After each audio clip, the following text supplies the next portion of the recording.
Well, anyway, postmodern denies this truth, but we have to pass through all the journey, all the things. There's not a single thing. That's why it's very complex and very difficult to trace all that phenomenon. See, your brother asked about Russell and Whitehead's Principia. And this is the high priest. They were the mathematician geniuses that wrote the Principia that said that language had to be in mathematical statements to be univocal enough to transmit truth about it. Because English language and all languages are polyvalent, multiple meaning. How am I to know which one? What are you talking about? Well, have you ever talked to anybody you didn't know what they said here or anyplace else? You ever talked to a child you didn't know what they said? Or what do? Show me. Try it again. Talk slower. Oh, talk. No, if it's just hearing, I don't sell hearing aids, so I'm not hearing. That's the British did in India. They didn't understand, they'd shout. Turn off the water. No, but do you hear? People that want to know will go to efforts to transcribe the horizon. Huh? Said, I don't understand and I don't even want to understand. Well, that ends it, doesn't it? But if a child went to school that way, you wouldn't need school.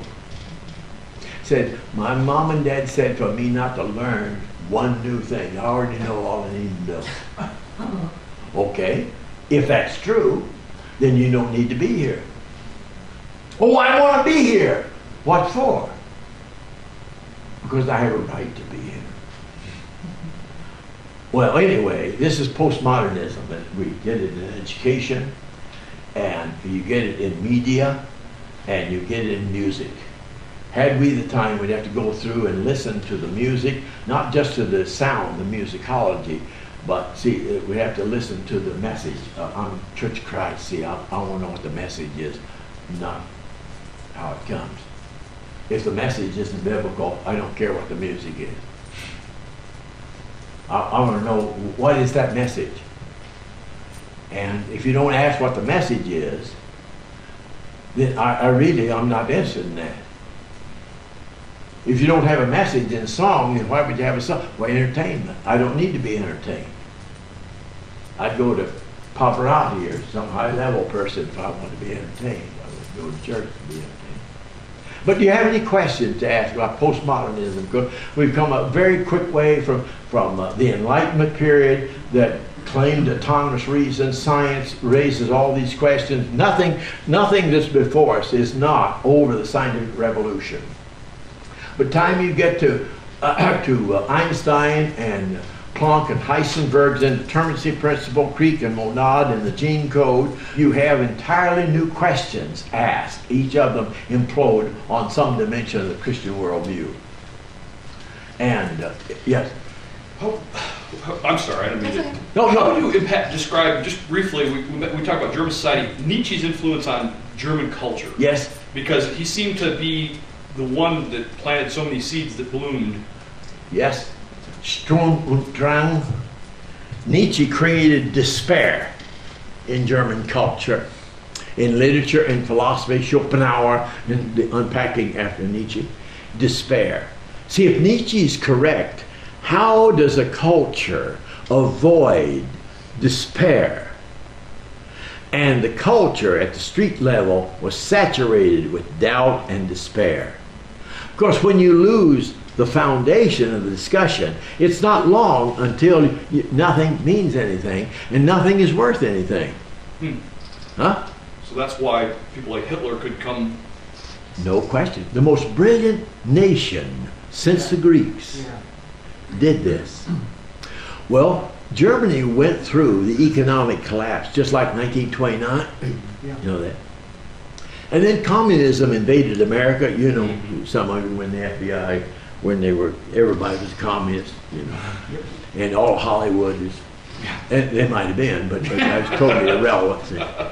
But communism, because what had failed that left the door open for communism to come again?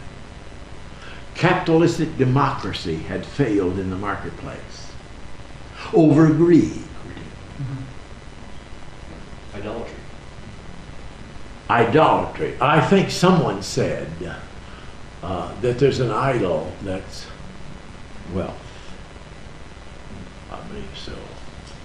It is. See, only Christian moral criticism can adjudicate the potential immorality of capitalistic democracy.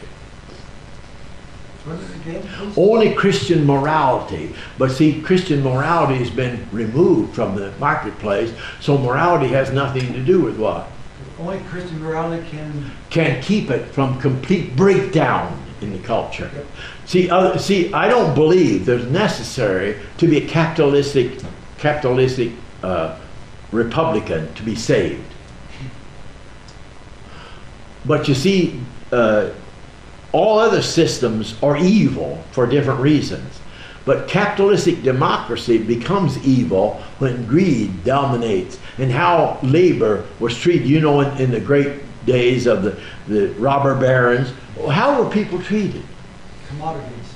They were just things. And what happened? The union comes along. My father worked for Peabody when the unions came. Yep. And people were mistreated. There's no question about that. None whatsoever. Now, it's the unions that are breaking the back of industries and sending people to Mexico and to other places in the world and wonder why they lost a job.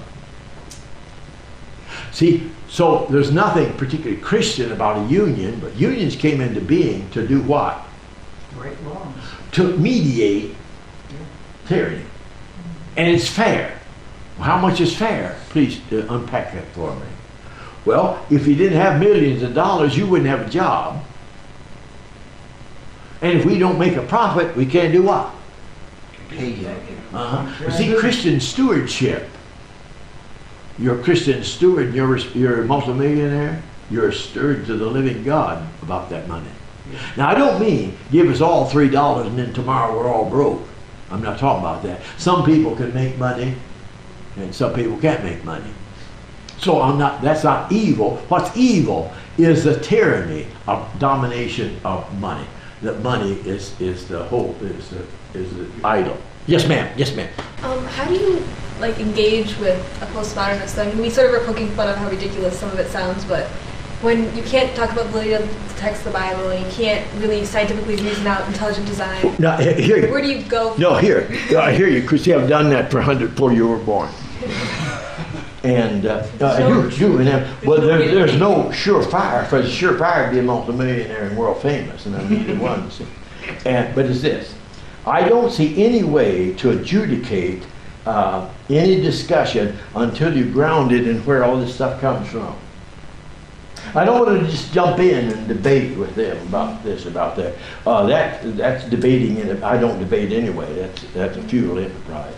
But I want to discuss. If you're not interested in that material, there's no point in us talking. We might as well go away and put our guns back in our holsters about that. But see, I do have a method, but it's not a simple method. And if they don't want to talk about where all this came from, then I'll talk. But I won't just jump in and say, well, I'm a communist or I'm a socialist and I'm a capitalistic American. Well, what on earth is that? And why?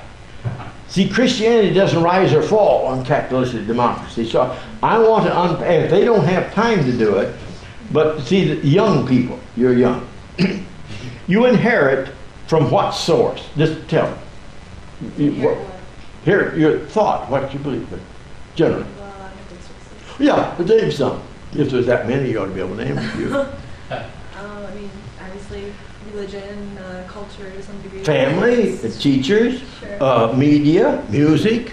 See, the influence is right there. That's what I want to locate. What is it that brings you to that? Or if you're angry about Christianity, why? Because someone mistreated you? Or because the preacher played musical beds with the chairman of the board's daughter or something, and it's evil. I don't believe in God now. No, all these are not acceptable, and I'm not here to defend them. I'm talking about in what way does that ultimately discredit Christianity unless Christianity perpetrated it? Right. So I want to ask people, I want to take them to the ground. If there's no truth, you can't even make the statement. Because I take it that you think that that's a true statement. And I take it that you think I'm wrong. I take it. Well, if there's no truth, at least I can't be wrong. I just have an alternative viewpoint. Well, then what's the discussion? I demean her that you're very kind, gentlemen. See, I take him to the ground and say, now, I'm trying to make sense out of what you're saying and why. Now, if you believe it with no justification, I don't have anything to say to you. Because anybody can believe anything without justification. I know dozens of people that believe things emphatically, put their lives on the line. What? Well, I don't know. I just do. Well, I can't help it. See, I'm not a Calvinist nor an Arminian. I do not believe that everyone can be one if you had the proper tone of voice and you were kind and gentle and loving and the donuts and things and they liked you. I do not believe that to be the case. I understand that they crucified my Lord for what he said. Not because they misunderstood what he said. They didn't say we need a class in Gadamerean hermeneutics to fathom what this baby said. They understood what they didn't. It didn't like what he said. What he said, they ought to have been prepared to hear, the Jews. He was the Messiah.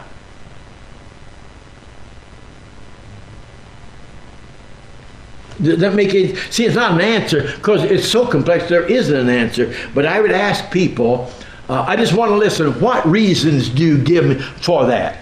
And take it from there. Oh, I thought someone was jumping out the window. Lost the screen. Oh, you just clicked. Never mind. What, did Chris die or something? Yeah, with this the gravity thing again. Did right gravity? It's right under your seat. Newton strikes again. That's right. Well, Galileo's free-falling body, mass accelerating through space. Just observation in the book, Telling the Truth to Postmoderns, there's about 11 essays in there. Yeah. The one that really came through, what do we have to offer? Postmoderns are into relationships. The good news is God has offered you a relationship with himself in the person of Jesus Christ. That will get some interest. Well, relationship, they might say, I want a relationship, but what kind? Yes or no? As the beginning point. You've got to Well, there has to be some point of contact, but you can have, I want a relationship with a girl or a boy or another man or another woman. I'm not interested in a relationship with God. I've heard that before. Then that does no good, but this is what one person said, they're opening up and tweaking to this. You're asking for a common ground in the discussion. You try to find that out. See, they, whoever they are not necessarily interested in that, but that's the difference between you and another person. What is the basis for that? I just want to hear it. Just what should I believe that? Or they could say, well, no, you can believe what you want. Well, I don't know what you'd say beyond that. But relationships, there's no question that relationships are in crisis in our culture. No question about that. None whatsoever. But I doubt seriously if you're going to move from human relationship to a relationship with the creator of the universe very easily. Huh. So therefore that is a mode of creating a community itself. Oh, you don't want to not have a relationship, right. But I'm saying that is not a surefire way. Everybody's coming in. If you just had good relationship and good rapport with people and you liked everybody and everybody liked you, well then they'd sit and no. It just isn't true. You just can't give peace a chance. I'm going to give you a piece of my mind. Norman mentioned the peel.